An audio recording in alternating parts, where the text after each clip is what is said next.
Ayan guys, magluto tayo ng chicken espotado. Ayan. So, meron akong ganito, tatlo, 50. Marami-rami ngayon para stock lang natin. So, ayan guys, yun yung ingredient natin guys. Pinirito ko na rin yung saging. Ayan, manok, patatas, pinirito ko na rin. At saka yung carrots, yung tomato sauce natin.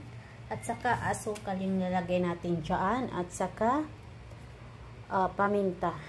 Yan lang po.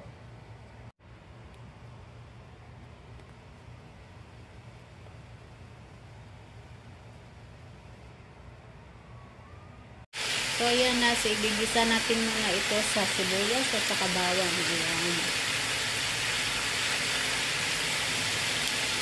And guys, nilagyan ko na rin siya ng paminta. Ayan. Tapos lagyan natin din mamaya ng hindi na kasi nilagyan ko na kanina ng suka at saka toyo. Kasi minarinate ko siya sa suka at toyo. Hindi na natin kailangan siyang lagyan. Then guys, i-add natin yung minarinate natin tubig kanina. Ayan.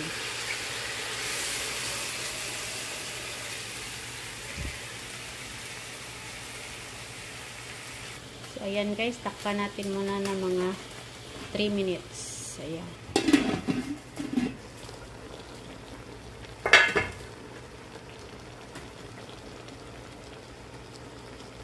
Ayan guys, mag-a-add na tayo ng tomato paste. Ayan.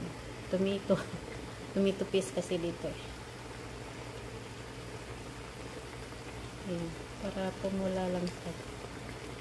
Ayan guys. So, ayan na guys. Takpan natin muna mga 3 minutes ulit.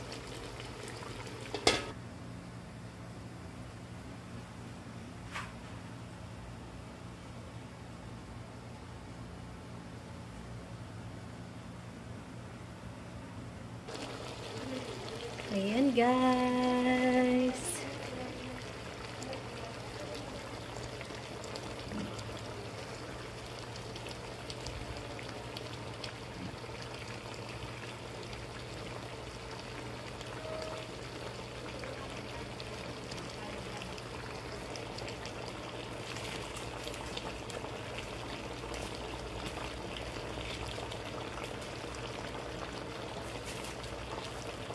Ayan na, yummy yummy. Ayan na po guys, ito na siya. Ayan na.